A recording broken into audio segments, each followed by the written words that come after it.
जय Hind and a very warm welcome to civil staff. So आज हमारे इस सेशन में हम डिस्कस करने वाले हैं 2022-23 हिमाचल प्रदेश इकोनॉमिक सर्वे का chapter number 7, that is price movement and food management.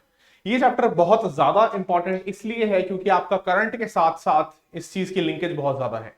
Overall दुनिया भर में, कंट्री में भी एंड हमारे राज्य में भी, हिमाचल प्रदेश में भी इन्फ्लेशन का मुद्दा जो है वो काफी जोरों से न्यूज में भी कवर किया गया, सरकार के लिए सिरदर्दी बना रहा, साथ ही साथ सेंट्रल बैंक यानी कि रिजर्व बैंक ऑफ इंडिया के लिए भी एक कंसर्न बना रहा। ना कि सिर्फ बना रहा बल्कि अभी भी कह सकते हैं कि बना हुआ है, क्योंकि अभी भी मॉनेटरी पॉलिसी कमेटी के लिए ये चुनौती सामने खड़ी है कि आने वाले मंथ्स में, आने वाले क्वार्टर्स में कैसे मुद्रास्फीति की समस्या से, चुनौती से हम जूझ सकें और इसको वापस 4% के आसपास जो है इसको लेके आ सके। क्योंकि अभी भी हम देख सकते हैं कि 5% से नीचे जो है आपका रिटेल इन्फ्लेशन सीपीआई जो है वो नहीं आया है। तो इस चैप्टर में हम क्या क्या बात करने वाले हैं, फटाफट ब्रीफली उसके बारे में बात कर लेते हैं और फिर स्टार्ट करेंगे चैप्टर नंबर 7 की डिस्कशन। तो हम एक बात करेंगे चैलेंजेस क्या रहे, प्रेजेंट स्टेटस क्या है इन्फ्लेशन का, क्या क्या चैलेंजेस पोज किए इन्फ्लेशन ने, मुद्रास्फीति ने, चाहे हम हिमाचल की बात करें या फिर हम देश की बात करें। उसके साथ साथ हम ये देखेंगे कि राज्य सरकार ने और साथ साथ रिजर्व बैंक ने क्या क्या कदम उठाए।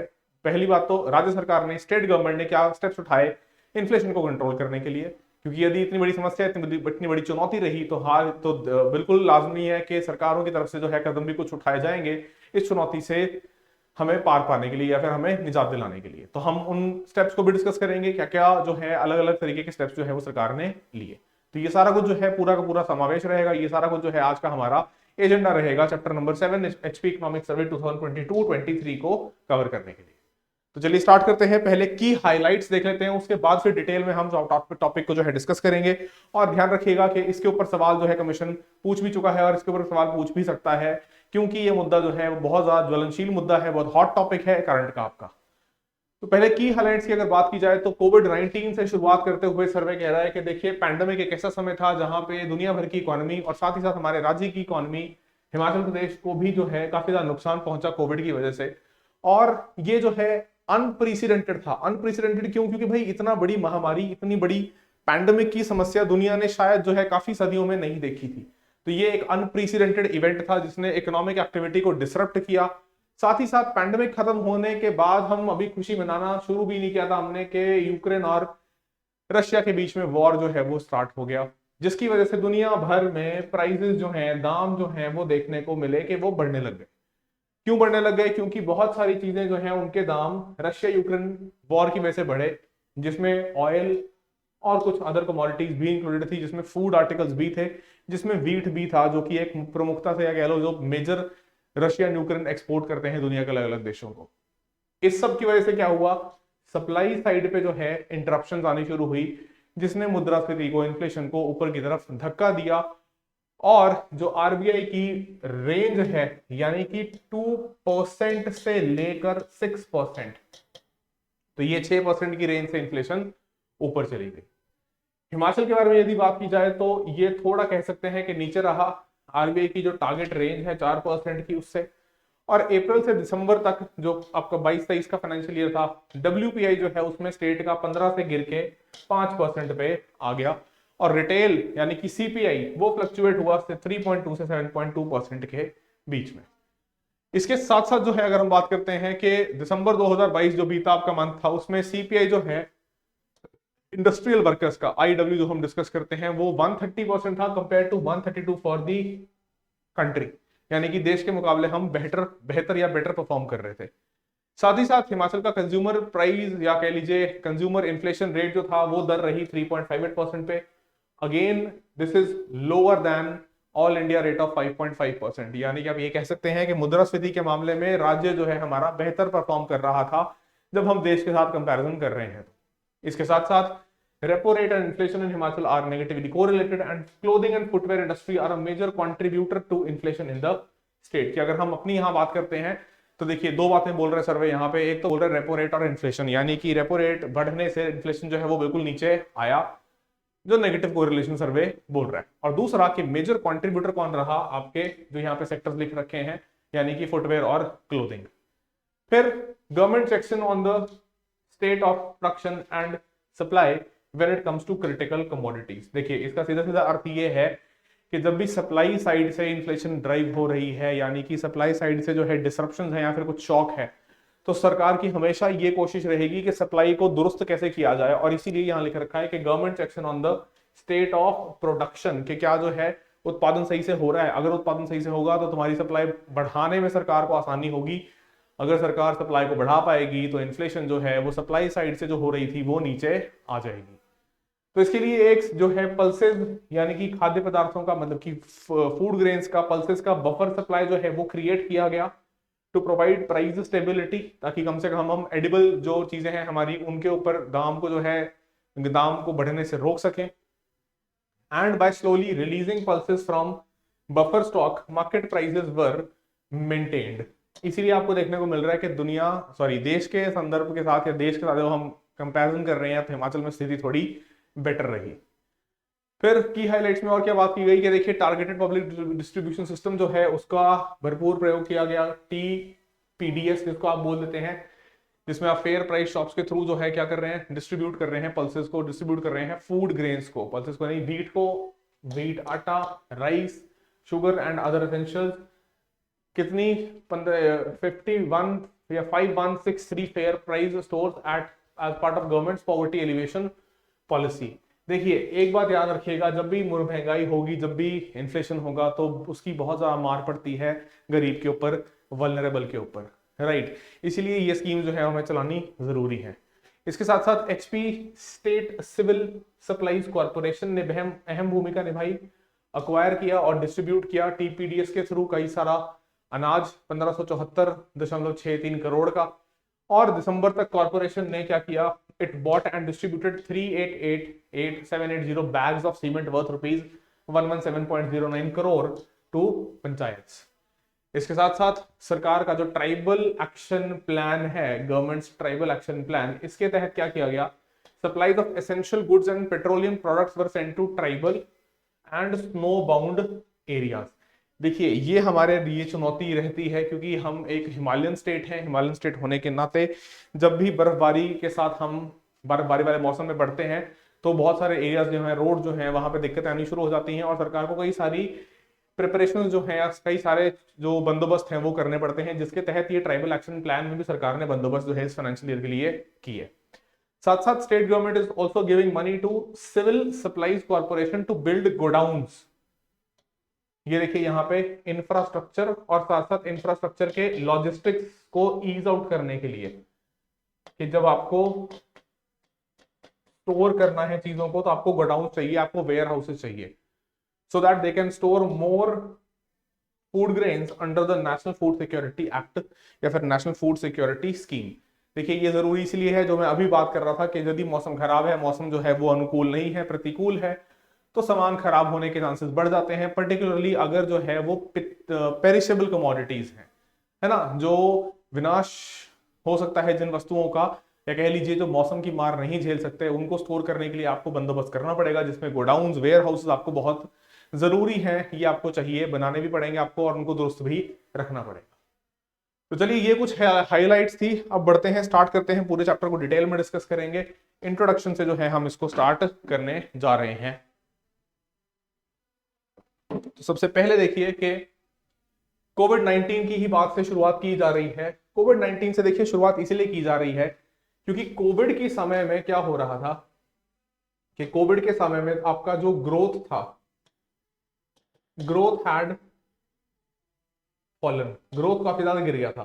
तो इसीलिए दुनिया भर के बैंक, सेंट्रल बैंक क्या चाहते थे कि ग्रोथ को किसी तरीके से स्टिमुलेट किया जाए, और इसीलिए उन्होंने इकोनॉमी के अंदर लिक्विडिटी जो है उसको बढ़ाने की कोशिश करी, ताकि लोगों के हाथ में पैसा रहे और लिक्विडिटी होने की वजह से जो एग्रीगेट डिमांड है वो बढ़ जाए, जो एग्रीगेट डिमांड है वो थोड़ा ऊपर की तरफ बूस्ट हो, लोग डिमांड करना शुरू करें, उनके हाथ में पैसा हो, लिक्विडिटी को बढ़ाया जाए। लिक्विडिटी बढ़ाने से एग्रीगेट डिमांड बढ़ेगी और इससे हम कुछ इकोनॉमी में ग्रोथ को जंप स्टार्ट या किक स्टार्ट कर पाएंगे, इकोनॉमी में ग्रोथ को हम थोड़ा बढ़ावा दे पाएंगे। ये सारी कैलकुलेशन चल रही थी कोविड के समय में, इसीलिए हमने लिक्विडिटी को रिड्यूस ना करके लिक्विडिटी को हमने इंक्रीज किया, लिक्विडिटी को बढ़ाने की कोशिश करी। लेकिन इसके साथ साथ क्या हुआ कि ये following the end of the epidemic या फिर कह लो पैंडेमिक खत्म होते होते हमें देखने को मिला कि दुनिया में एक जंग छिड़ गई, दो आपसी या कह लो दो पड़ोसी देशों के बीच में, यूक्रेन और रशिया। यूक्रेन को समर्थन जो है लग रहा था कि नेटो और यूएस की तरफ से है, वो बिल्कुल मिला पर थोड़ा डिलेड मिला। लेकिन ये वॉर जो है शायद व्लादिमीर पुतिन साहब ने सोचा था कि जल्दी खत्म हो जाएगा, रशिया को जल्दी विक्ट्री मिल जाएगी, रशिया जल्दी जाके इन्वेड करके अपनी शर्तें मनवा लेगा यूक्रेन से और विजय हासिल कर लेगा या विजय की उद्घोषणा कर देगा, जीत जाएगा इस लड़ाई को। लेकिन ऐसा हुआ नहीं और इसका कारण या कह लीजिए इसका जो कॉन्सिक्वेंस निकला वो ये निकला कि ये वॉर जो है लंबा खिंच गया, अभी भी जो है अंत इसका नहीं हुआ है। अब ये जो वॉर छिड़ गया इससे आप सोच सकते हैं कि दुनिया में चलिए ठीक है रशिया और यूक्रेन लड़ रहे हैं, लेकिन हमारे को उससे क्या फर्क पड़ रहा है। देखिए हमें उससे फर्क पड़ रहा है, एक तो ह्यूमैनिटेरियन ग्राउंड पे तो चलो फर्क पड़ ही रहा है, दूसरा हमें सीधा सीधा हमारी इकोनॉमी के अंदर दाम जो है उन चीजों के बढ़ने शुरू हो जाएंगे जिनके लिए हम डिपेंडेंट हैं वर्ल्ड सप्लाईज पे या फिर कह लो रशिया एंड यूक्रेन पे। तो इसकी वजह से दुनिया भर में प्राइसेस जो है वो बढ़ने शुरू हो गए around the world in large part due to rising cost of crude oil. ये हमारे लिए बहुत इंपॉर्टेंट है। क्रूड ऑयल इसलिए इंपॉर्टेंट है क्योंकि इंडिया जो है मेजर पोर्शन क्रूड ऑयल का क्या करता है, इंपोर्ट करता है। और हमारा जो इंपोर्ट का मेजर कॉस्ट भी जो है वो किस चीज की है, वो है इंपोर्ट की, किस चीज के, क्रूड ऑयल की। तो यदि अंतरराष्ट्रीय बाजार में, यदि इंटरनेशनल मार्केट में क्रूड ऑयल का प्राइस बढ़ेगा, उसका सीधा सीधा असर हमारी अर्थव्यवस्था पे ये पड़ेगा कि हमारे यहाँ पे चीजों के दाम बढ़ने शुरू हो जाएंगे, यानी कि मुद्रास्फीति की स्थिति आपको देखने को मिलेगी। Inflation will start rising, inflation will increase, inflation will go beyond control, it will go out of control, right. और साथ साथ इंटरनेशनल मार्केट में अदर कमोडिटीज के प्राइसेस भी बढ़ने शुरू हो गए। क्यों? क्योंकि तुम्हारी पूरी इकोनॉमी या पूरी वर्ल्ड इकोनॉमी के अंदर जो है इंपैक्ट पड़ता है आज की डेट में, किसी भी दुनिया के कोने में चाहे कुछ भी हो।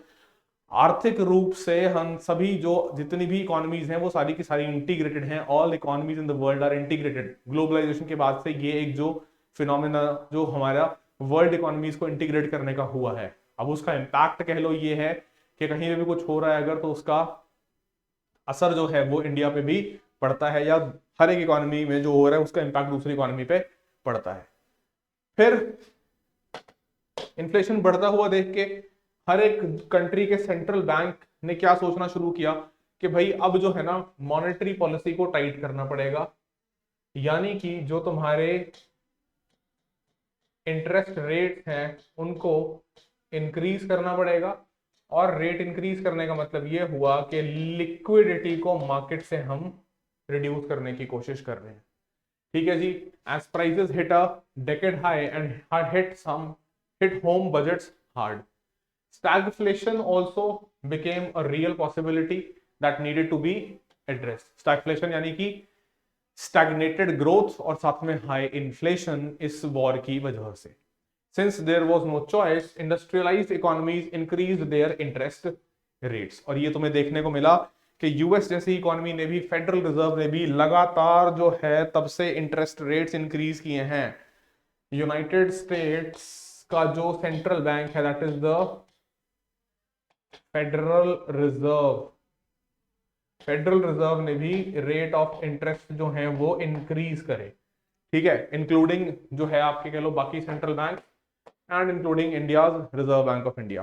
तो जैसे ही यूएस के केंद्रीय बैंक ने यानी कि फेडरल रिजर्व ने रेट्स को इंक्रीज किया, इसका इंपैक्ट क्या हुआ कि डॉलर जो है रुपए के मुकाबले एप्रिशिएट होना शुरू हो गया। क्यों एप्रिशिएट होना शुरू हो गया? क्योंकि देखो अगर अमेरिका ने रेट ऑफ इंटरेस्ट बढ़ा दी है, यूएस से अगर ज्यादा रेट ऑफ इंटरेस्ट दे रहा है, तो जो भी इन्वेस्टर्स हैं वो ये देख रहे हैं कि इंडिया से ज्यादा बेटर रिटर्न उनको कहां मिल रहा है, यूएस में। तो वो सारे के सारे इंडिया से मनी विड्रॉ करेंगे और इन्वेस्टमेंट जाके कर देंगे यूएस में। तो वो यहाँ पे डॉलर जो था उसको पुल करेंगे, यहाँ पे रुपी को डंप करेंगे और डॉलर लेके they will fly towards USA, कि वो डॉलर लेके इन्वेस्ट कर देंगे जाके कहां पे, यूएसए की इकोनॉमी के अंदर। तो आपको देखने को मिलेगा डॉलर जो है वो यहां से विड्रॉ होके यूएस वापस जा रहा है। डॉलर इंडिया से निकल के वापस यूएस जा रहा है, मतलब डॉलर की सप्लाई इंडिया में कम हो रही है और इंडिया की करेंसी यानी कि रूपी की सप्लाई बढ़ गई है। तो अगर डॉलर की सप्लाई कम हो रही है, रूपी की सप्लाई ज्यादा हो रही है, तो डॉलर महंगा हो जाएगा, डॉलर एप्रिशिएट कर जाएगा, या फिर इन अदर वर्ड्स आप कह सकते हैं rupee, Indian national rupee will start depreciating. Rupee जो है वो डेप्रिशिएट करना स्टार्ट कर जाएगा in comparison to US dollar. This will make dollar denominated fuel imports even more costlier. इसकी वजह से ये जो डियर लिखा है ना, इस शब्द का यहाँ पे मतलब यही है कि हमारे इंपोर्ट्स और ज्यादा कॉस्टली हो जाएंगे। कॉस्टली क्यों हो जाएंगे? क्योंकि पहले अगर तुम्हें $1 चाहिए था तो तुम्हें देने पड़ रहे थे शायद 70 रुपए। अब $1 अगर तुम्हें चाहिए तो तुम्हें देने पड़ रहे हैं 80 रुपए, राइट। तो अगर तुम्हें 80 रुपए देके $1 मिल रहा है तो तुम्हारे इंपोर्ट की कॉस्ट बढ़ गई। अब तुम इंपोर्ट कर रहे हो 1 लीटर ऑयल, मान लो जस्ट एक एग्जांपल के तौर पे कि अगर 1 लीटर ऑयल तुम्हारा $1 का है तो $1 पहले था 70 रुपए का, लेकिन अब $1 है 80 रुपए का। तो तुम्हारे लिए 1 लीटर तेल खरीदने के लिए अब 70 नहीं 80 रुपए लग रहे हैं, मतलब कि तुम्हारे इंपोर्ट्स अब महंगे हो गए। और इस चीज को समझो कि क्रूड ऑयल एक ऐसा कंपोनेंट है जिसको इंपोर्ट करना हमारे लिए अनिवार्य है, हमारे लिए मजबूरी है। हमारे पास क्रूड के रिजर्व्स नहीं है, हम डिपेंड करते हैं बाकी देशों पे। ठीक है जी। So rising prices are always a cause of concern for policy makers as they hurt the common man the most. आम आदमी या फिर कह लो आम नागरिक की जिंदगी पे इसका काफी ज्यादा असर पड़ता है। And the perils of inflation are felt more in developing economies where necessities have a higher share in consumption basket than in any developed country। कहने का सिंपल अर्थ ये है कि एक विकासशील देश की जो जनसंख्या है उसका अधिकतर खर्चा आय का कहाँ पे होता है? जो जरूरत भरी चीजें हैं जिंदगी जीने के लिए, जो नेसेसिटीज हैं, जो एसेंशियल्स हैं, जैसे कि खाने पीने का सामान हो गया, फ्यूल हो गया, पेट्रोल हो गया, पेट्रो प्रोडक्ट्स हो गए, जो कि आम जिंदगी में एक आम नागरिक यूज या इस्तेमाल करता है। फिर हिमाचल की बात करते हुए सर्वे क्या कह रहा है? Himachal Pradesh inflation rate has been somewhat subdued as of late, यानी कि कम रहा है, falling below RBI's target rate of 4% from 2017 to 2019। चलिए फिर इसके बाद supply side interruptions drove inflation over 6%, मतलब 6% से ऊपर गया। पैंडेमिक का काफी ज्यादा इंपैक्ट था ऑन सप्लाई देन डिमांड, यानी कि पैंडेमिक की वजह से तो सप्लाई ज्यादा खराब हुई थी, डिमांड पे उतना कह लो had greater impact on supply than demand and causing supply chain disruptions in the case of vital items such as food, medicine, industrial goods. क्यों? क्योंकि भाई तुम्हारा सारी दुनिया में ठप हो गया था सब कुछ, लोग जो है ट्रैवल नहीं कर रहे थे, शिप्स जो है मूव नहीं कर रहे हैं, हर चीज जो है वो बंद हो गई है कोविड के समय पे, तो इसीलिए सप्लाई जो है वो सप्लाई चेन पूरी की पूरी ब्रेक हो गई है। Then as a result cost push inflation in the state was exacerbated, यानी कि स्थिति और ज्यादा खराब हो गई थी। फिर इसके साथ साथ ये टेबल देखिए आपको दर्शा रहा है general inflation in Himachal Pradesh based on different price indices. तो इसमें आप देखो ये तीसरा वाला सबसे ज्यादा इंपॉर्टेंट है हमारे लिए, ये वाला कंज्यूमर प्राइस इंडेक्स कंबाइंड। तो ये देखो 17-18 से लेके कंपैरिजन अगर किया जाए तो ये आपको यहाँ देखने को मिल रहा है कि कोविड वाले समय में यहाँ पे 18-19 में चलो नीचे था, ये 19-20 2021 5.2, ये देखो यहां से बढ़ना शुरू हो गया 3.5 5.2 6। तो ये पूरे के पूरे ब्रैकेट में जो है एक तो इंक्रीज कर रहा है, दूसरा यहाँ पे 4% से ऊपर चला गया, टारगेट मतलब 4% का जो कंफर्टेबल एक मिड रेंज रहता है उससे ऊपर गया, और ये हायर एंड पे टच कर गया 6% के। और फिर 22-23 के लिए प्रोविजनल एस्टिमेट है 4.8%, यानी कि कुछ नीचे आने की संभावना दिख रही है। जो 22-23 का प्रोविजनल एस्टिमेट यहाँ पे दिया गया है।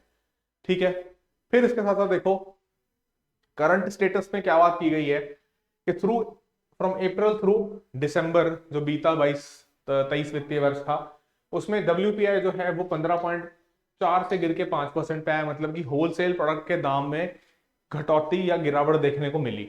However, retail price follow the pattern established by wholesale price. CPI fluctuated between 3.2 and 7.2%. देखो इसमें डिफरेंस एक तो इसलिए रहा क्योंकि सर्विसेज का हम कंपोनेंट इंक्लूड नहीं करते WPI में, सर्विसेज सिर्फ इंक्लूडेड हैं CPI में, है ना। तो उसका एक रीजन देखने को मिला। कमोडिटीज में प्राइसेस का जंप ज्यादा था, कमोडिटीज या फिर गुड्स के प्राइस में इजाफा ज्यादा था, जो कि हम देखते हैं कि WPI क्या है, प्योरली कमोडिटीज इंडेक्स है। WPI क्या है, प्योरली कमोडिटीज इंडेक्स, यानी कि सिर्फ उसमें गुड्स हैं, सर्विसेज नहीं है।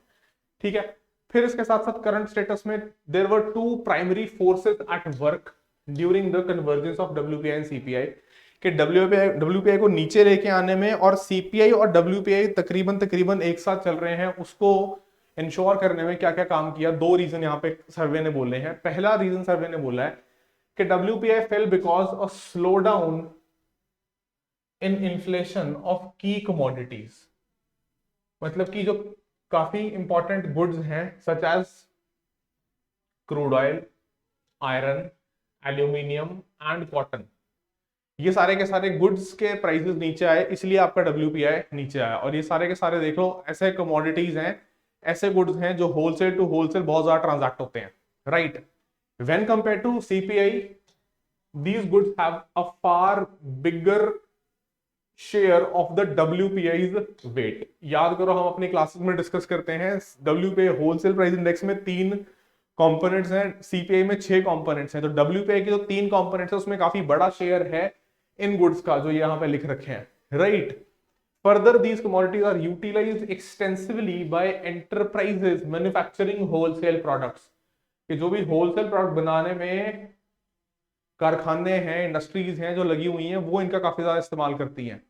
ठीक है, making them very sensitive to swings in world wide pricing, कि इससे देखो सिंपल सी बात है, अगर कोई इंडस्ट्री या मैन्युफैक्चरिंग यूनिट बहुत ज्यादा इन क्वांटिटीज को इन सामानों को यूज कर रहा है, तो अगर इनके दाम में कुछ भी ऊपर नीचे हुआ तो तुम्हारा उस इंडस्ट्री की जो प्राइसेस हैं उसके ऊपर बहुत ज्यादा इंपैक्ट पड़ेगा।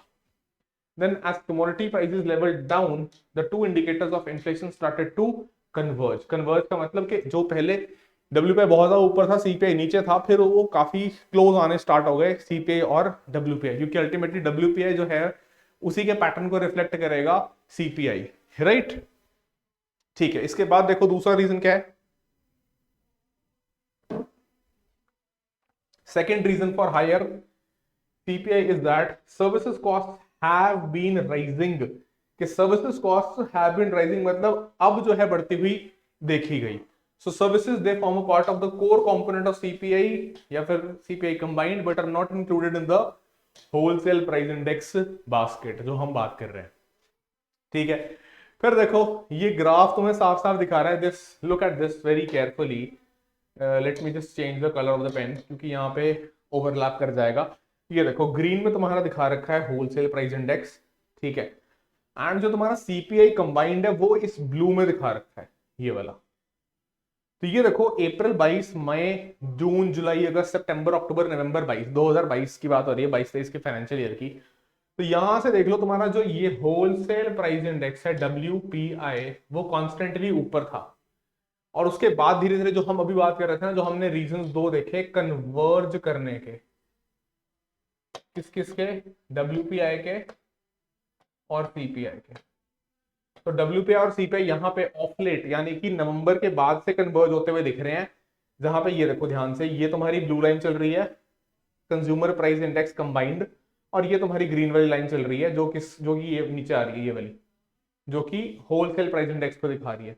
यहां पे जाके फिर ये कुछ ये इस पॉइंट पे इस एरिया में कन्वर्ज होते हुए दिख रहे हैं, जो हमने दो रीजन अभी डिस्कस करे। कि इससे पहले देखो हम ये डिस्कस करते हैं अपने सेशंस में कि होलसेल प्राइस इंडेक्स से या फिर WPI पे अगर इन्फ्लेशन है तो वो अल्टीमेटली रिफ्लेक्ट करेगी रिटेल इन्फ्लेशन में या फिर CPI में। वही चीज जो है यहाँ पे सर्वे ने बोला कि देखो यहाँ पे कन्वर्जेंस जो है होती हुई दिख रही है। इसके हमने ये दो कारण देखे यहाँ पे, कि दो कारण क्या थे। एक तो कारण था तुम्हारा ये वाला, हाँ, ये जो दो हमने यहाँ पे रीजंस देखे कि क्यों CPI गिरा और क्यों WPI क्यों गिरा और CPI थोड़ा सा क्यों उठने लग गया, क्योंकि सर्विसेज के दाम जो है वो थोड़े बढ़ते हुए दिखाई दिए इस ये आखिरी वाले समय में। ठीक है, ये जो लास्ट वाला है ये वाला, इसको भी इरेज करता हूँ, ये लास्ट में जो ब्लू वाला उठ रहा है जो कि CPI कंबाइंड को इंडिकेट कर रहा है। ठीक है, और रेड वाला खैर तुम्हारा क्या दिखा रहा है, रेड वाला ये दिखा रहा है ये 6% का जो RBI का टॉलरेंस लिमिट है, मतलब कि अपर लिमिट है रिजर्व बैंक ऑफ इंडिया ने जो तय की हुई है इन्फ्लेशन टारगेटिंग फ्रेमवर्क के तहत। ठीक है, चलो लेट्स मूव फॉरवर्ड। फिर since personal incomes is not tied to the prices, यानी कि लोगों की जो आय है, लोगों की जो इनकम है वो इन्फ्लेशन के साथ सभी लोगों की नहीं बढ़ती है। सरकारी कर्मचारियों को तो सरकार डियरनेस अलाउंस दे देती है, सरकार जो है महंगाई भत्ता दे देती है, लेकिन भाई समझो आप लोगों की तरह सब लोग जो है सरकारी कर्मचारी नहीं है, सब लोग जो है वो गवर्नमेंट एम्प्लॉयज नहीं है, तो उनको डियरनेस अलाउंस नहीं मिल पाएगा। अधिकतर जो है इन चीजों से वंचित रहते हैं। तो फिर वहां पे क्या होगा कि क्योंकि उनकी इनकम जो है that is not tied to the prices, ordinary people will suffer disproportionately when inflation occurs, कि महंगाई के साथ वो लोग जो है फिर सफर करेंगे।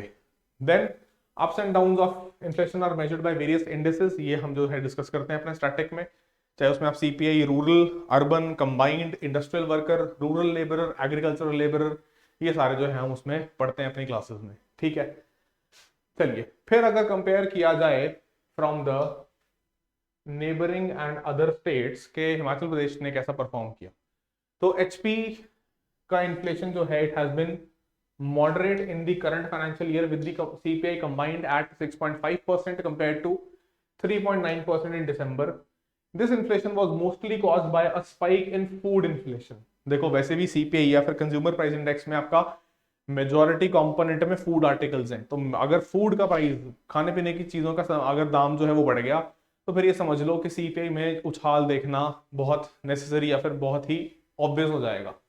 which persisted throughout the economy's interest rate hike, but there has been some decrease since November. देखो नवंबर का ही वही महीना था, याद करो अगर तुम थोड़ा सा करंट अफेयर्स फॉलो कर रहे थे या हमारे सेशंस में हमारे साथ जुड़े हुए थे, तो हम इस बात को कई बार डिस्कस कर चुके हैं कि नवंबर से पहले यानी कि सितंबर वाला जो 2022 का मंथ बीता था, उस वो एक ऐसा कह लो अनफॉर्चुनेट टाइम चल रहा था जहां पे 3 लगातार क्वार्टर्स के लिए यानी कि लगातार 9 महीने के लिए 6% से इन्फ्लेशन ऊपर था, सीपीआई कंबाइंड ऑल इंडिया या सीपीआई कंबाइंड बोल लो, है ना। तो वहां पे आरबीआई जो है वो दिक्कत का सामना फेस या चुनौती का सामना जो है आरबीआई कर रहा था कि नवंबर मंथ में जो है पहली दफा 6% से थोड़ा नीचे आई और राहत की सांस ली रिजर्व बैंक ऑफ इंडिया ने, जो यहाँ पे इकोनॉमिक सर्वे हिमाचल का भी सेम चीज बोल रहा है।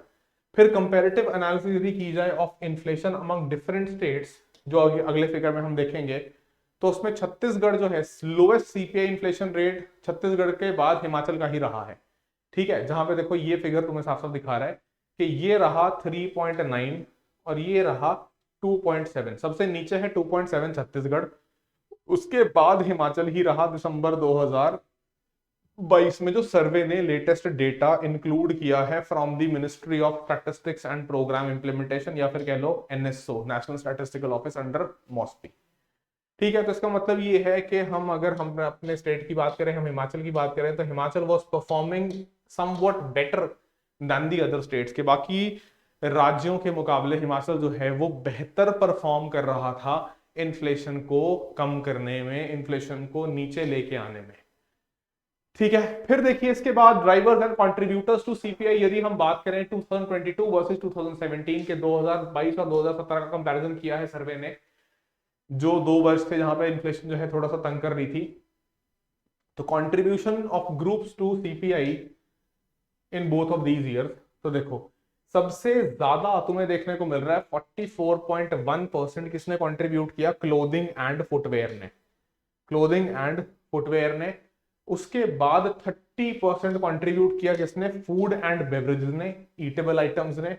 उसके बाद 21% मिसलेनियस ने, और साथ ही साथ 16.7% फ्यूल एंड लाइट ने। ये ग्रीन वाला तुम्हारा 2022 का है और ब्लू वाला 2017 का है। ठीक है, तो मैक्सिमम देखो कंट्रीब्यूशन इस बार कहां से आया, 44% क्लोथिंग एंड फुटवेयर के प्राइसेस बढ़ने से, और उसके बाद फूड एंड बेवरेजेस। और मैं बोल रहा हूं तुम्हें बार बार कि फूड एंड बेवरेजेस का वेट सबसे ज्यादा है सीपीआई में, तो अगर फूड एंड बेवरेजेस बढ़े तो तुम्हारा उछाल अच्छा खासा देखने को मिलेगा सीपीआई के अंदर। ठीक है जी, चलो फिर देखो इन्हीं रीजंस पे एक बार देख लेते हैं फटाफट के। पहली बात तो retail inflation driven by food commodities, ये आ गया तुम्हारा फूड कमोडिटीज। इसमें खास तौर से 3 चीजों को हाईलाइट किया है सर्वे ने इस बार। क्या क्या बोला है, एक तो बोला है फूड एंड बेवरेजेस, दूसरा बोला है क्लोथिंग एंड फुटवेयर, और तीसरा अदर्स वाली कैटेगरी जो 2022 में सीपीआई को जिन्होंने इंक्रीज किया। फिर clothing and footwear accounted for 44% of overall inflation, making it the main driver of CPI combined inflation. देखो अब ये चीज जो है, this point is worth noting, इसको स्टार मार्क कर लो चाहे, क्योंकि सर्वे ने साफ साफ कहा है कि ये मेन ड्राइवर है। तो ये एक फैक्चुअल या फिर एक सवाल जो है बन सकता है, अगर मैं चाहूं तो, मैं एग्जामिनर हूं तो मैं जरूर इसके ऊपर सवाल बनाऊंगा कि what has been the main driver of inflation in Himachal Pradesh. तो ये तुम्हें साफ साफ सर्वे में आंसर मिल रहा है इस चीज का। देखो याद रखना, सर्वे जो है वो कई सारी तरीके से हेल्प करेगा तुम्हारी। एक तो जो है सर्वे तुम्हें फॉर्डर पॉइंट्स देगा मेंस के लिए, ठीक है। दूसरा तुम्हारी अंडरस्टैंडिंग को और ज्यादा बेटर करेगा कि हाँ इकोनॉमी के अंदर चल के आ रहा है, दो both of Himachal also end of India also. Then with a 30% contribution, food and drinks are second largest contributor on overall on inflation. Pan, cigarettes and other intoxicants they make up, minus में दिखा रहे हैं तो, of the total negative contribution, यानी कि इन्होंने दाम बढ़ाने में कोई भी कंट्रीब्यूशन नहीं दिया, ठीक है जी। फिर देखो दूसरा, food inflation caused by vegetables and cereals in 2022। तो food inflation based on CPI या consumer food price index climb to 6% from 5.2%। CPI rural, agricultural labour और रूरल लेबर तीनों में याद रखा है 6.1, 5.2, 5.3। ये ब्रीच कर गया 6.1 का मार्क, या कह लो 6% का टारगेट। 4.7 से बड़ा, 4.2 से बड़ा एंड 4.2 से बड़ा, यानी कि तीनों में इजाफा देखने को मिला, और ये वहां पे 6% को भी क्रॉस कर गया, right. Then though the increase in food inflation is broad based, the major contributors are vegetable, cereal, milk and spices. ये तुम्हारे मेन कंट्रीब्यूटर्स रहे हैं इन्फ्लेशन को इंक्रीज करने के लिए। फिर अगर बात की जाए सीपीआई आईडब्ल्यू की, इंडस्ट्रियल वर्कर की, तो it is a price index released by the Labour Bureau under the ministry of Labour, that we all know as a part of our static readings. और ये क्या बताता है, effect of price increase on the cost of living for working class families for in certain sectors.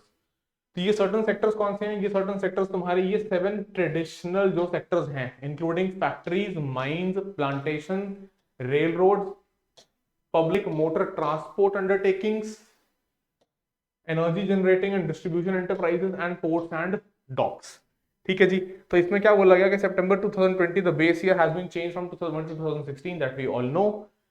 और figure क्या दिखा रही है कि सीपीआई इंडस्ट्रियल वर्कर में हिमाचल जो है वाज अगेन लोअर, यानी कि we were performing better than the rest of the country, then the rest of the India in December 2022 के हिमाचल जो है वो बेटर परफॉर्म कर रहा था, जो हमने अभी फिगर में देख चुके हैं हम। फिर इसके साथ साथ ये देखो साफ साफ दिखा रहा है क्या कि Himachal Pradesh and all India variability in HP and all India of industrial worker 22-23 base year 2016 का लेके। तो इसमें यदि हम ये लास्ट वाला मंथ देखें, दिसंबर वाला, तो ऑल इंडिया आपको देखने को मिल रहा है। ये ऑरेंज वाला देखो ऑल इंडिया है, ब्लू वाला जो है वो हिमाचल प्रदेश को रिप्रेजेंट कर रहा है। तो ब्लू वाला 3.5 पे स्टैंड कर रहा है ये, और ये आपको देख रहा है ऑरेंज में 5.5, यानी कि ऑल इंडिया से हिमाचल स्टिल परफॉर्मिंग बेटर, जो यहाँ पे आपको विजिबल है। फिर देखो WPI की अगर बात की जाए तो WPI based inflation remained low throughout the COVID-19 era, but it began to gain momentum after the epidemic as economic activity restarted. जब इकोनॉमी में लिक्विडिटी होने की वजह से हम जंप स्टार्ट करवाने की कोशिश कर रहे थे इकोनॉमी को, तो यहाँ देखने को मिला कि रशिया यूक्रेन ने भी इस चीज को और ज्यादा वर्स किया या और ज्यादा स्थितियों को खराब किया, बर्डन में एडिशन या बर्डन में ऐड किया by disrupting global supply networks. देखो सिंपल सी बात है, जो भी माल सामान आ रहा है, अगर उसकी सप्लाई चेन टूट रही है या उसके सप्लाई में दिक्कतें आ रही हैं, तो उसका सीधा सीधा नेगेटिव इंपैक्ट पड़ेगा। आपकी सप्लाई चेन जो है वो खराब हो जाएगी, सप्लाई साइड से शॉक लगेगा, सप्लाई साइड से इन्फ्लेशन जो है वो ऊपर की तरफ ड्राइव होना स्टार्ट हो जाएगी।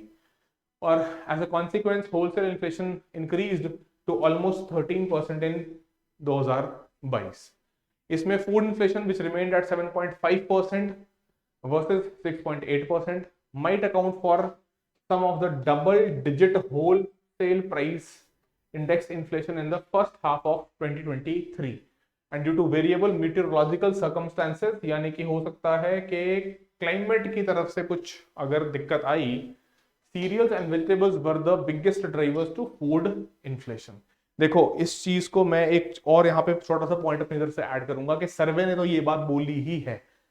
रिजर्व बैंक ऑफ इंडिया ने अभी अपना जो लेटेस्ट या कह लो इस साल का 2023-24 साल का जो पहली मॉनेटरी पॉलिसी कमेटी की मीटिंग की थी अप्रैल वाली, उसमें साफ साफ आरबीआई ने ये बात बोली है कि भाई अगर क्लाइमेटिक कंडीशंस एडवर्स रही तो फिर 23 वाला जो फाइनेंशियल ईयर है उसमें इन्फ्लेशन के ऊपर दिक्कत हमें देखने को मिल सकती है। तो वही बात तो हमारी सर्वे भी बोल रहा है, वैसी ही सिमिलर बात जो है रिजर्व बैंक ऑफ इंडिया ने अभी अपनी मॉनेटरी पॉलिसी में भी बोली है। चलिए फिर ड्राइवर्स की अगर बात की जाए तो पहला डब्ल्यूपीआई को बढ़ाने में योगदान जो है अपना दिया ग्लोबल सप्लाई चेन डिसरप्शन ने। देखो ग्लोबल सप्लाई चेन डिसरप्शन का अर्थ ये रहता है कि आप दुनिया भर से सामान इंपोर्ट करते हो, एक्सपोर्ट करते हो। अगर जो आप चीजें इंपोर्ट कर रहे हो उसमें अगर जो सप्लाई की पूरी चेन है, यानी कि मान लो पोर्ट्स के थ्रू, शिप्स के थ्रू सामान आना है, उसमें अगर कोई भी डिसरप्शन हैं तो फिर आपके सामान की ट्रांसपोर्टेशन की कॉस्ट बढ़ जाएगी, आपके लिए वो सामान महंगा हो जाएगा, तो इन्फ्लेशन को इंक्रीज करवाएगा। So prices of items like petroleum products, basic metals, chemicals, chemical products, edible oils with maximum exposure to international pricing, कि जिनका अंतरराष्ट्रीय बाजार में जो मूल्य चल रहा है उसको बहुत ज्यादा एक्सपोज्ड है, कि थोड़ा सा भी चेंज हुआ तो हाँ यहां देखने को मिलेगा।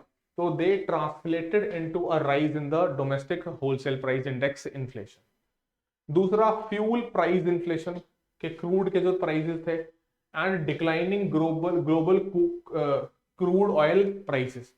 यहाँ पे अगर 21, 22 और 22-23 में देखा जाए तो inflation in WPI fuel and power was mostly driven by high international crude oil prices in response to subdued global demand because of COVID-19 induced restrictions. The price of the Indian basket of crude during this time stayed in the range of 20 to 65 US dollars per billion barrels liquid. Thereafter prices started surging. देखो कहने का मतलब ये है, simple भाषा में मैं बताता हूँ क्या लिख रखा है। जब कोविड का टाइम था तो तेल की डिमांड कम हो गई थी। क्यों? हर तरफ तुम्हारे तेल यूज करने वाली जो चीजें हैं वो बंद पड़ी है, चाहे एविएशन हो, चाहे कोई और शिपिंग हो, या कोई भी ट्रांसपोर्टेशन हो, या कोई भी फैक्ट्रीज हो, इंडस्ट्रीज हो, व्हीकल्स हो, ट्रांसपोर्टेशन में जो यूज हो रहे हैं वो सारे के सारे बंद पड़े हैं, इकोनॉमिक एक्टिविटी ठप पड़ी है। तो तेल की डिमांड जो है वो बिल्कुल भी नहीं है। तेल की डिमांड है नहीं तो इसलिए क्या हो गया, प्राइजेस दे फेल, प्राइजेस जो है वो नीचे आए, प्राइजेस क्रैश्ड। लेकिन जैसे जैसे इकोनॉमिक एक्टिविटी रीस्टार्ट हुई कोविड खत्म होने के बाद, कह लो कि कोविड के बाद जो फर्स्ट या सेकंड या थर्ड वेव में शटडाउन या नेशनल लॉकडाउन नहीं हुए, बहुत कम लेवल पे हुए, और वहां पे इकोनॉमिक एक्टिविटी चल रही थी, तो वहां पे क्रूड का प्राइस जो है वो इंक्रीज करना स्टार्ट कर गया। ठीक है, जो यहाँ पे लिख रखा है that is the prices started surging on account of unprecedented cuts in crude oil supply by the Organization of Petroleum Exporting Countries, यानी कि ओपेक। देखो ओपेक को सबसे ज्यादा नुकसान हुआ इस चीज का, जब कोविड के दौरान डिमांड तेल की कम हो गई तो उन्होंने डिसाइड किया कि अपने प्रॉफिट्स को सस्टेन करने के लिए वो दाम बढ़ाने के लिए अपने प्रोडक्शन को कट करेंगे, सप्लाई को कम करेंगे, जो यहाँ पे लिख रखा है, right. And other oil producing countries, तो ओपेक और ओपेक प्लस ये जो पूरा का पूरा कार्टेल चलाते हैं, कह लो एक तरीके से, जो दाम ऊपर नीचे करने में अपना योगदान देते हैं। इन्होंने क्या डिसाइड किया कि हम प्रोडक्शन जो है वो कम करेंगे।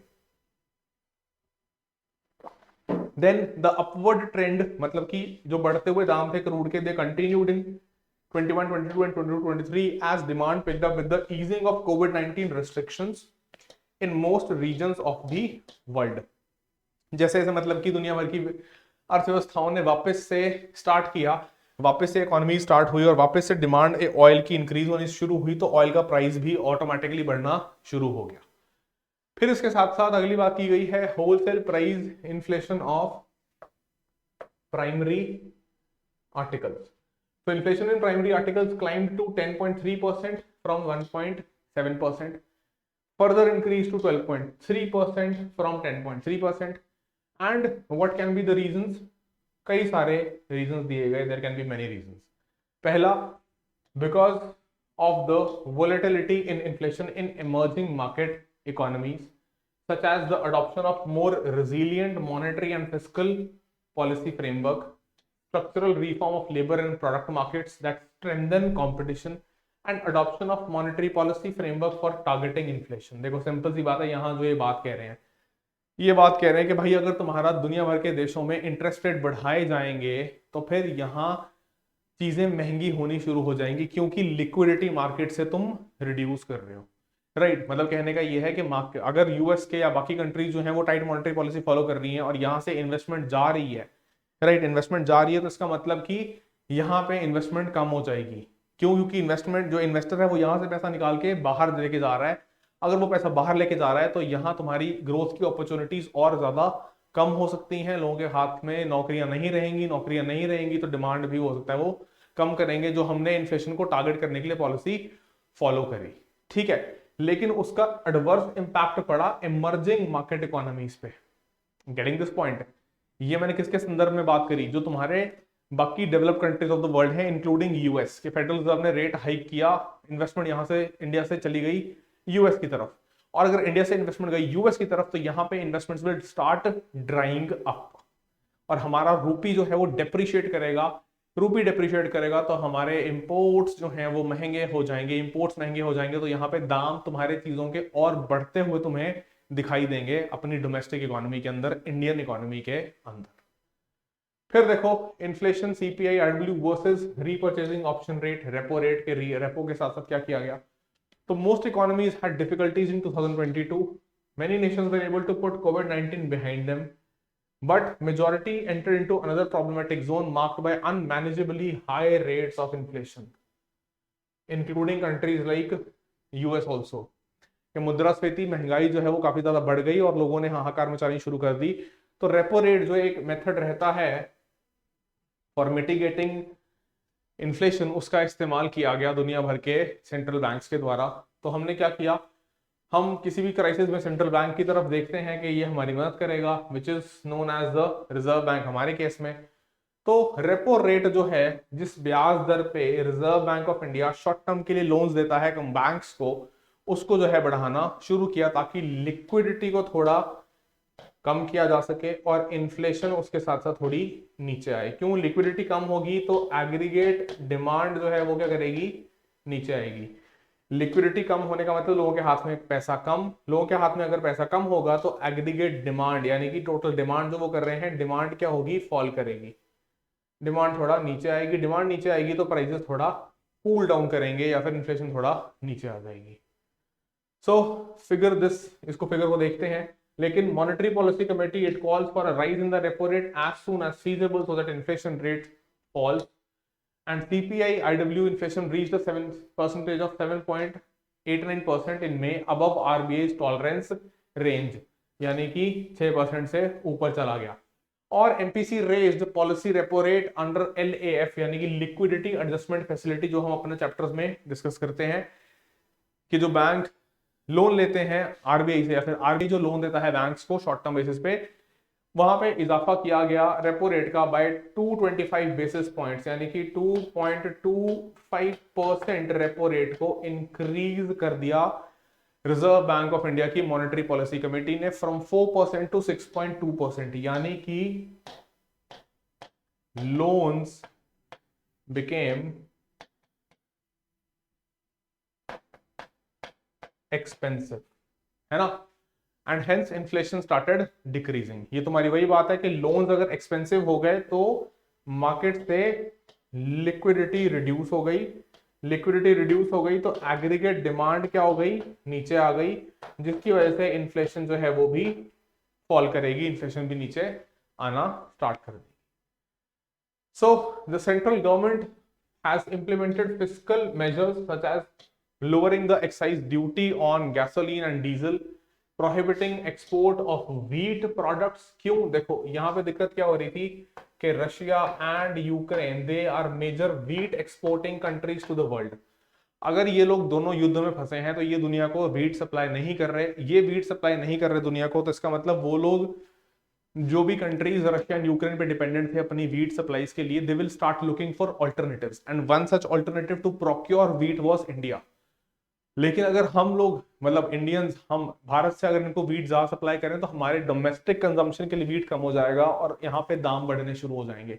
इसलिए सरकार ने इंटरवीन किया एंड वीट के एक्सपोर्ट के ऊपर प्रोहिबिशन लगाया। Then imposing export duty on rice, lowering import duties and cess on pulses. देखो इससे क्या होगा कि सप्लाई इंक्रीज करने में मुझे आसानी होगी, मैं ज्यादा सामान बाहर से ला पाऊंगा, प्राइसेस थोड़े यहाँ पे रिलेटिवली इजी होंगे, ईज आउट होंगे या फिर प्राइसेस थोड़े नीचे जाएंगे।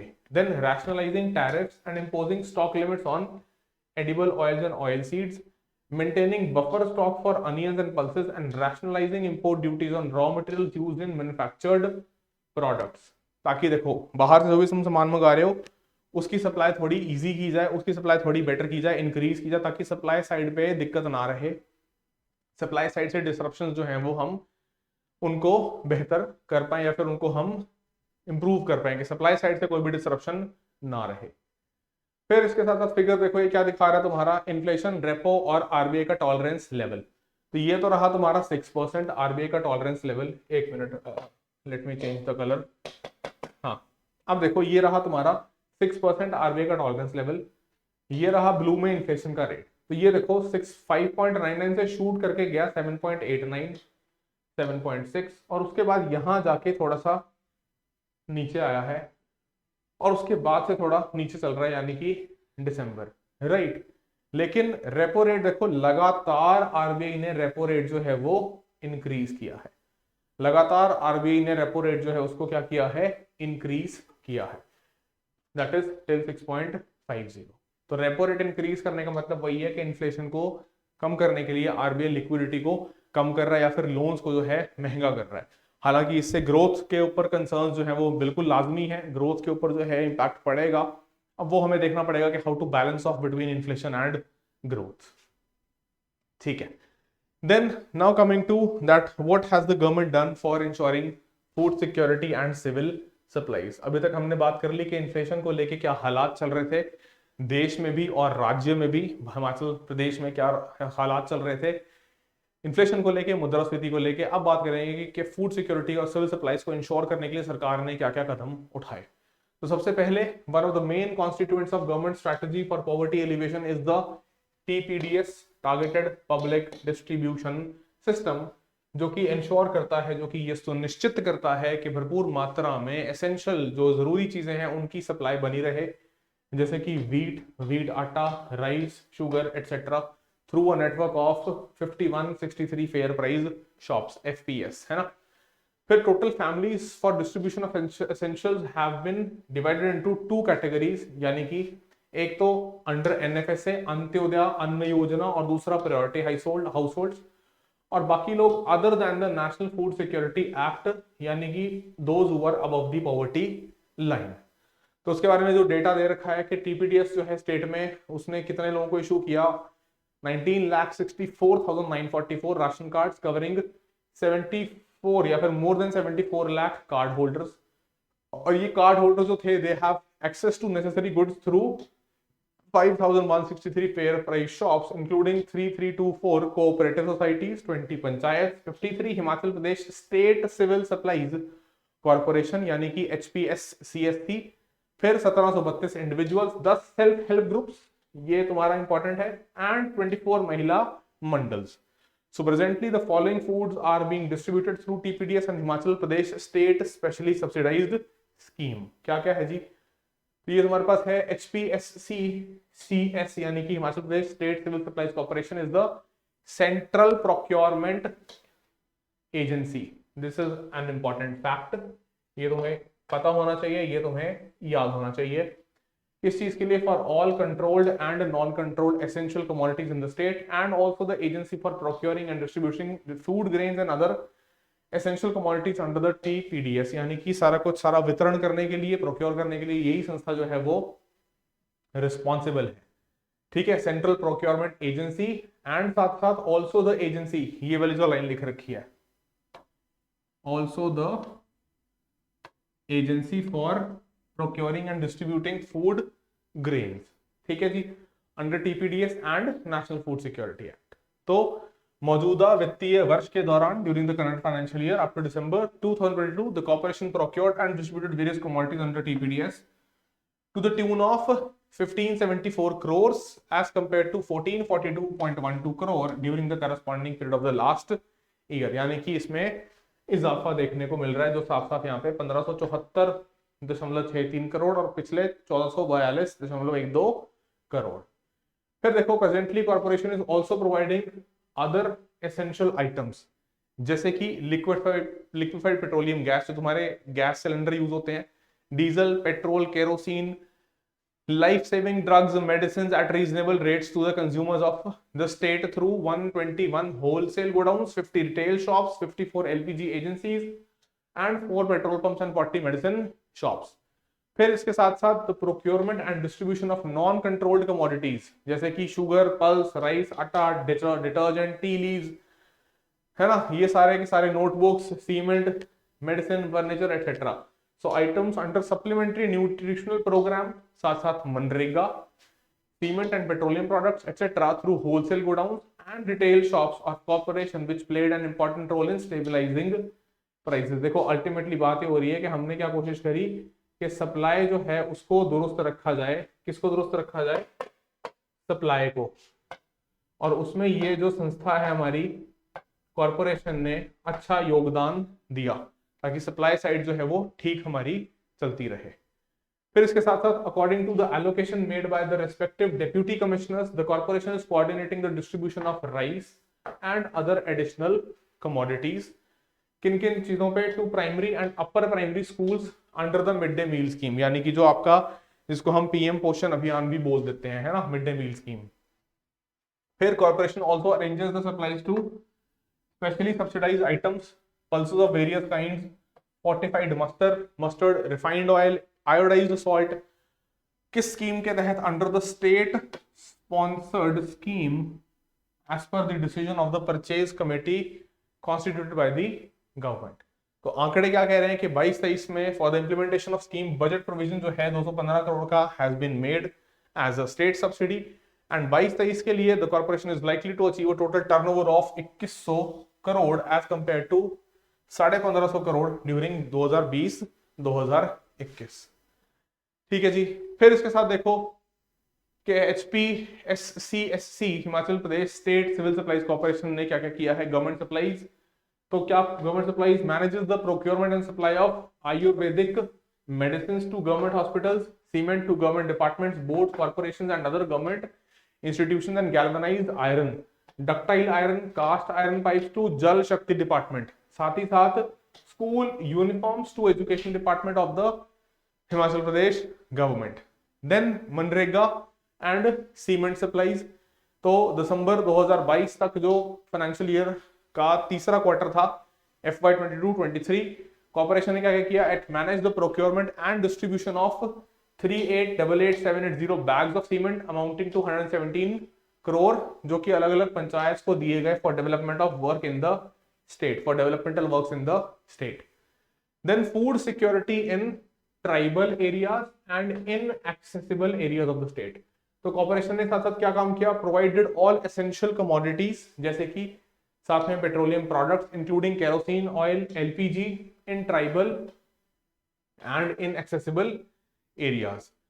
फिर 2022-23 में supply essential items and petroleum products to tribal and snow bound areas were arranged as per the tribal action plan of the government. ठीक है. फिर इसके साथ साथ implementation of NFSA, national food security act, जिसका सर्वे ने काफी दफा जिक्र किया है.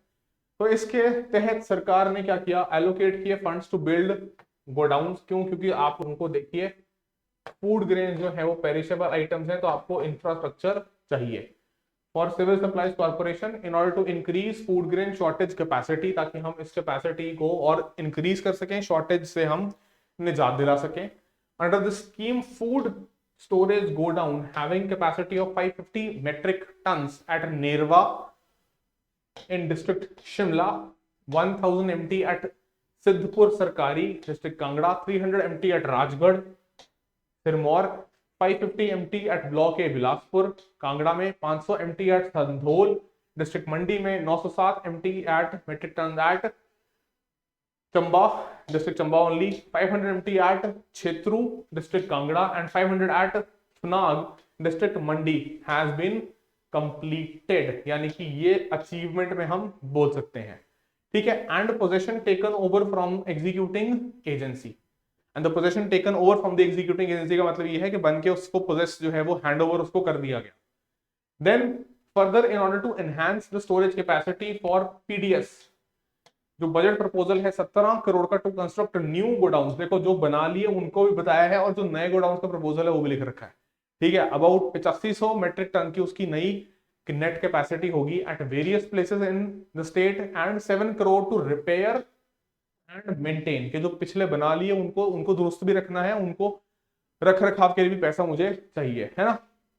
To maintain the existing godowns has been submitted under the Government of India Prime Minister Gati Shakti scheme, जो कि आपकी इंफ्रास्ट्रक्चर में पैसा लगाने वाली एक स्कीम है, ठीक है। फिर देखिए पांचवा मेडिसिन शॉप्स, तो 4 नई medicine shops at Bhoranj, Tauni Devi, Sujanpur and Sunni have been open during this year and some more medicine shops are proposed to be open in the near future.